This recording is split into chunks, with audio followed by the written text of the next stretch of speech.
Hey everybody and what's up students, welcome back to the channel of Team Munshi. This side सरस गिरी और एक और economics का PYQ लेके आ गए हैं। तो वीडियो को करते हैं स्टार्ट विदाउट एनी डिले और आते हैं पहले क्वेश्चन में। पहला क्वेश्चन क्या था कि हमसे पहला क्वेश्चन है रीड द स्टेटमेंट्स केयरफुली। पढ़ते हैं फिर। स्टेटमेंट 1 है saving function can be derived from consumption function. सही बात है, मैंने तुम्हें बताया कंजम्पशन फंक्शन क्या होता है, c equals to a plus B Y. और वहीं पे को सेविंग फंक्शन क्या होता है, s is equals to minus a plus B Y. Y तो सेम रहता है दोनों जगह, ए जो है वो चेंज हो जाते हैं। मान लो अगर कंजम्पशन की वैल्यू तुम्हें ऑटोनोमस कंजम्पशन की 10 दी है तो एस में तुम्हें क्या कर देना है, वो माइनस 10 कर देना, आगे माइनस लगा देने। तो कंजम्पशन फंक्शन अगर हमें दिया हो तो सेविंग भी निकल जाएगा, क्योंकि हमें जो ये एमपीसी है और यहाँ पे को जो ये एमपीएस है, दोनों में रिलेशन पता है, दोनों को प्लस करते हैं 1 के इक्वल आता है। तो एमपीसी दिया है तो एमपीएस निकाल सकते हैं, एमपीएस दिया है तो एमपीसी निकाल सकते हैं। तो यहाँ पे कोई ट्रू हो जाएगा, सेविंग फंक्शन डिराइव कर सकते हैं कंजम्पशन फंक्शन के साथ। सेकंड स्टेटमेंट क्या कह रही है, consumption curve must always start from the point of origin. नहीं, पॉइंट ऑफ ओरिजिन क्या होता है,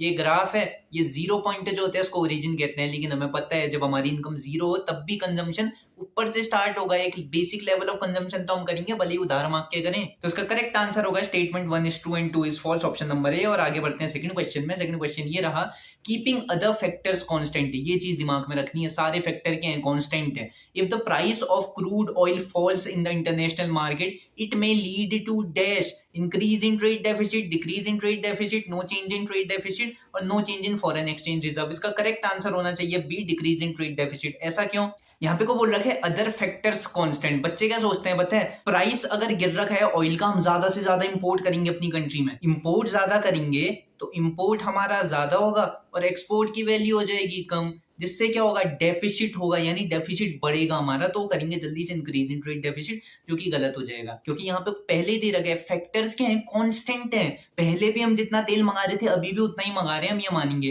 तो पहले अगर मान लो हम मंगा रहे थे 10 लीटर तेल और 1 लीटर 10 रुपए का था, तो 10 लीटर हमें पड़ेगा 100 रुपए का। 100 रुपए हम पहले इंपोर्ट के दे रहे थे, लेकिन अब क्या हो गया, तेल के प्राइसेस गिर गए हैं। अब ये 10 रुपए के बदले हम क्या दे रहे हैं, सिर्फ वो 5 रुपए दे रहे हैं। तो इंपोर्ट की वैल्यू 50 हो जाएगी जी, इंपोर्ट कम हो जाएगा और एक्सपोर्ट की वैल्यू क्या पता बढ़े या घटे, लेकिन अदर फैक्टर्स कांस्टेंट हैं तो हमारे जो इंपोर्ट है वो तो घटेंगे लेकिन एक्सपोर्ट सेम रहेगा। तो इसका मतलब जो डेफिसिट हो रहा है, इंपोर्ट ज्यादा और एक्सपोर्ट कम, वो कम होगा थोड़ा सा, डिक्रीज इन ट्रेड डेफिसिट। अब समझ नहीं आया वीडियो में पीछे जाओ, बहुत अच्छे से समझा रखे हैं मैंने, थोड़ा सा टफ लग सकता है लेकिन बहुत सिंपल भाषा है। आगे बढ़ते हैं तीसरे क्वेश्चन में। तीसरा क्वेश्चन हमसे क्या क्या रहा है, identify which of the following is not a function of the reserve bank of India. Reserve bank of India का कौन सा फंक्शन नहीं है वो हमें बताओ। कंट्रोलर ऑफ मनी सप्लाई ये तो है, credit provider to commercial banks ये भी है, central agency preparing the annual budget of the government नहीं, ये वाला ऑप्शन होना चाहिए सही, क्योंकि एनुअल बजट कौन करते हैं प्रिपेयर, मिनिस्ट्री ऑफ फाइनेंस। अभी जो हमारी फाइनेंस मिनिस्टर है वो है मिस निर्मला सीतारमन। तो निर्मला सीतारमन जी आती हैं बजट लेके, वो ही करती हैं अनाउंस बजट को। आगे बढ़ते हैं हम क्वेश्चन नंबर 4 में। स्टेटमेंट पढ़ो वगैरह पढ़ते हैं। Import of golds from Dubai will be recorded on the debit side of the current account in balance of payment of India. अब देखो करंट अकाउंट में क्या आता है, एक्सपोर्ट, इंपोर्ट और यूनिलैटरल ट्रांसफर। अब हम यहाँ पे को इंपोर्ट करा रहे हैं तो इंपोर्ट करंट अकाउंट में आना चाहिए, इतना तो सही है। लेकिन ये क्या कह रहे हैं, डेबिट साइड करेंगे हम इस चीज को रिकॉर्ड।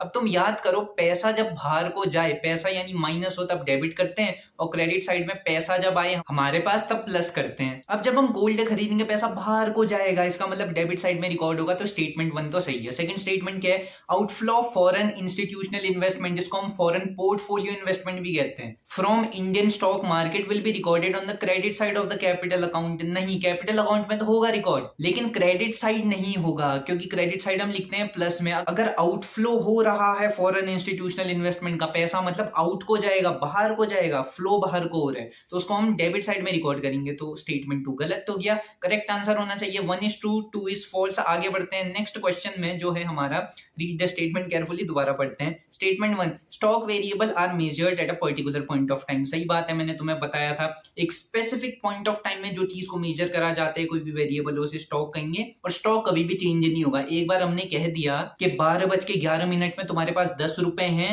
तो भले ही 10 साल बाद तुम पूछो कि 12:10 में कितने पैसे थे, 10 ही रुपए रहेंगे, 100 साल बाद पूछो तब भी 10 ही रुपए रहेंगे, वो चेंज नहीं होगा। तो स्टॉक वेरिएबल यहाँ पे कुछ सही है। स्टेटमेंट 2 क्या है? Flow variables and stock variables are same. नहीं, फ्लो वेरिएबल क्या होते हैं? पीरियड ऑफ टाइम में करा जाता है जिसे कैलकुलेट। तो statement 1 is true and second is false. Option number A correct हो जाएगा। इसके सेकंड पार्ट में आते हैं। Identify flow variable from the following. पढ़ते हैं कौन सा फ्लो है? पीरियड ऑफ टाइम होना चाहिए, यानी जो चेंज होगा। स्टॉक तो सेम रहेगा, जो मैंने बताया 10 साल या 100 साल बाद पूछो तब भी सेम रहेगा, लेकिन फ्लो क्या होता है? चेंज हो सकता है।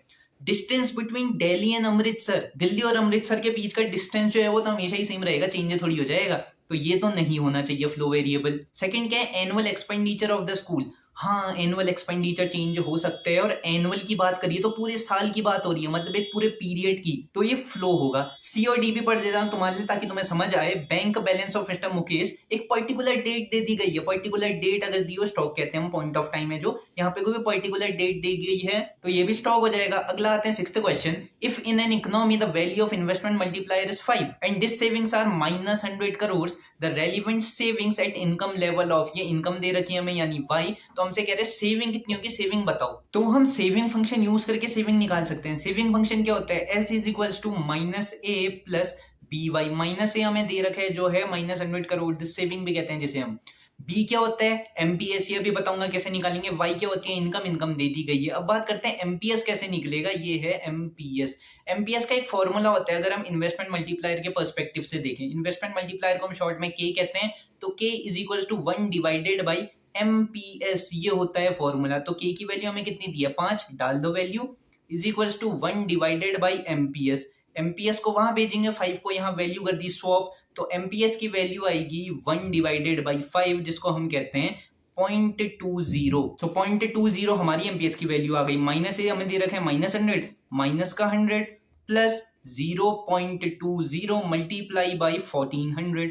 सो 1400 मल्टीप्लाई बाई 0.20 होता है -100 प्लस 280। सो 280 में से 100 माइनस करेंगे, 180 is the correct answer. Option number B यहाँ पे को सही हो जाएगा। आगे बढ़ते हैं हम इसी के सेकंड पार्ट में। The range of value of investment multiplier is always between dash and dash. ये मैंने तुम्हें बताया था, ये हमेशा +1 और इन्फिनिटी के बीच में ही रहेगी, जो है आपका ऑप्शन नंबर बी। 1 होगी, 0 कभी नहीं हो सकती, माइनस कभी नहीं हो सकती, और कितनी भी वैल्यू हो सकती है। तो +1 और इन्फिनिटी दोनों आंसर होगा इसका। आगे बढ़ते हैं 7th क्वेश्चन में। If the central bank wants to reduce money supply in the economy it में डैश, वो करेगा क्या? सबसे पहला इंक्रीज इन बैंक रेट। हाँ, बैंक रेट में इंक्रीज कर देगा, ताकि जिससे क्या होगा, कॉमर्शियल बैंक जो लोन लेते हैं सेंट्रल बैंक से वो कम लेंगे, क्योंकि ब्याज ज्यादा देना पड़ेगा भाई, जिससे इकोनॉमी में पैसा कम जाएगा। तो पहला तो बिल्कुल करेगा सेंट्रल बैंक। सेकंड क्या है? Reduce cash reserve ratio. Cash reserve ratio क्या होता है? वो पैसा जो सेंट्रल बैंक में जमा करना होता है कॉमर्शियल बैंक को, अगर इसको रिड्यूस कर देगा तो अब कम पैसा जमा करना पड़ेगा सेंट्रल बैंक में, जिसके चलते क्या होगा, कॉमर्शियल बैंक के पास ज्यादा पैसा आएगा और पब्लिक को ज्यादा पैसा देगा, मनी सप्लाई बढ़ेगा। तो ये नहीं करेंगे हम। तीसरा है sell securities in the open market. हाँ, सिक्योरिटी बेचेगा, वो एक कागज लेगा इस तरीके का, पब्लिक से कहेगा लो भाई ये कागज मैं तुमको दे रहा हूं, तुम मुझे क्या दो, तुम मुझे पैसे दे दो, तो पब्लिक के पैसे सेंट्रल बैंक के पास आ जाएंगे, मनी सप्लाई कम हो जाएगी इकोनॉमी में। लास्ट है by securities in the open market. नहीं, बाई करेगा तो पैसे देने पड़ेंगे, इकोनॉमी में पैसा बढ़ जाएगा। तो इसका करेक्ट आंसर 1 और 3 होना चाहिए। ऑल्टरनेटिव में 1 and 3, option number A is the correct answer. आगे बढ़ते हैं। Identify which of the following is not a source of supply of foreign exchange for India. पढ़ते हैं। Export of goods and services abroad. अगर export करेंगे तो foreign supply आएगा हमारे पास। सप्लाई मतलब होता है पैसा आएगा हमारे पास, तो एक्सपोर्ट करेंगे पैसा तो आएगा, तो ये नहीं हो सकते क्योंकि नॉट पूछे हमसे, not a source. Remittances by Indian worker working abroad. अब कोई वर्कर है जो अब्रॉड में काम कर रहा है, रेमिटेंसेस भेज रहे हैं, यानी पैसे भेज रहे हैं, कुछ गिफ्ट्स भेज दे रहे हो, उसे रेमिटेंसेस कहते हैं, तो वो भी डॉलर में भेजेगा, इससे भी फॉरेन सप्लाई आएगी, तो ये भी नहीं होगा। Import of goods and services from abroad. हाँ, इंपोर्ट करेंगे तो पैसा जाएगा, उल्टा आएगा नहीं, तो option number C is the correct answer. आगे बढ़ते हैं इसी के सेकंड पार्ट में। Read the items given in the column 1 and column 2 and choose the correct pair. Pair choose करने हैं, यहाँ पे को तुम ऐसे मैच अप नहीं करने बैठ जाना ऐसे ऐसे, वो गलत हो जाएगा। इसमें क्या कह रहे हैं, इसके आगे जो चीज लिखी है वो सही है या नहीं है ये बताओ। Export of software by an Indian company. अगर हम सॉफ्टवेयर को एक्सपोर्ट करेंगे तो वो क्या कहलाएगा, डिमांड फॉर फॉरेन एक्सचेंज? नहीं, एक्सपोर्ट करेंगे तो सप्लाई आनी चाहिए, तो ये तो नहीं होना चाहिए। Accommodating nature of transaction, accommodating transaction जो होती है किस नेचर की होती है, प्रॉफिट मोटिव नहीं, ऑटोनॉमस होती है प्रॉफिट मोटिव की। नेक्स्ट है autonomous nature of transaction are non profit motive, ये भी नहीं है, तो लास्ट ही होना चाहिए, पढ़ लेते हैं फिर भी। Loan forwarded to Sri Lanka during its economic crisis, it is supply for foreign exchange, नहीं, ये भी नहीं होगा, क्योंकि अगर भाई श्रीलंका में लोन भेजेंगे वो हमें सप्लाई थोड़ी देगा, पैसा उल्टा जा रहा है हमारी तरफ से। तो इसमें क्या हो रखा है पता है, सीबीएसई ने ही गलती कर दी है, और सीबीएसई जब गलती करता है तो बोनस मार्क्स देते हैं, सबको फ्री में मार्क्स मिलते हैं इसमें, तो इसका कोई भी करेक्ट आंसर नहीं है। आगे बढ़ते हैं हम क्वेश्चन नंबर 9 में। असर्शन रीजन है, पढ़ते हैं। Ex ante savings and ex ante investment are never equal to each other. पहला तो सही है, एक्स एंटे सेविंग और एक्स एंटे इन्वेस्टमेंट कभी भी इक्वल नहीं हो सकते हैं एक दूसरे के, क्योंकि सेविंग अलग चीज हुई, इन्वेस्टमेंट अलग चीज हुई, रिलेशन कभी बनेगा ही नहीं इन दोनों का। रीजन क्या है, equilibrium level of income aggregate demand may not be equal to aggregate supply, नहीं, ये तो हमने पढ़ा है। इक्विलिब्रियम लेवल दो तरीके से आता है, एक होता है एग्रीगेट सप्लाई को एग्रीगेट डिमांड के इक्वल कर दो, या एक होता है आपका इनकम कर दो इक्वल आई प्लस कंजम्पशन के, या आई के बदले तुम क्या लिख सकते हो, सेविंग्स। तो रीजन तो गलत हो जाएगा और असर्शन सही हो जाएगा। इसका करेक्ट आंसर होना चाहिए A is true but R is false, option number C. 10th question में आते हैं जल्दी से, असर्शन रीजन है, दोबारा पढ़ते हैं। The value of APC can never be zero और नेगेटिव, बिल्कुल सही बात। और रीजन क्या है इसका, मैंने तुम्हें बताया था, अभी बता देता हूँ। कंजम्पशन जो होता है कभी भी जीरो नहीं हो सकता है। जब तुम्हारे पास पैसे नहीं होते हैं, तुम खाते हो जिंदा रहने के लिए, तो चाहिए तुम्हें, कहीं से उधार लोगे, चोरी वगैरह करना मत, लेकिन एग्जांपल के लिए कह रहा हूँ मैं, तुम चोरी करके खा रहे हो तो पेट तो तब भी भर रहे हो जब इनकम नहीं होगी, तो जीरो तो नहीं हो सकता है। तब APC average propensity to consume, और माइनस भी नहीं होगी। माइनस में खाते हो क्या तुम कहते हो कि यार मैंने -2 रोटी खाई आज, नहीं कहते हो ऐसा, तो इसीलिए असर्शन यहाँ पे को सही हो गया है। रीजन क्या है,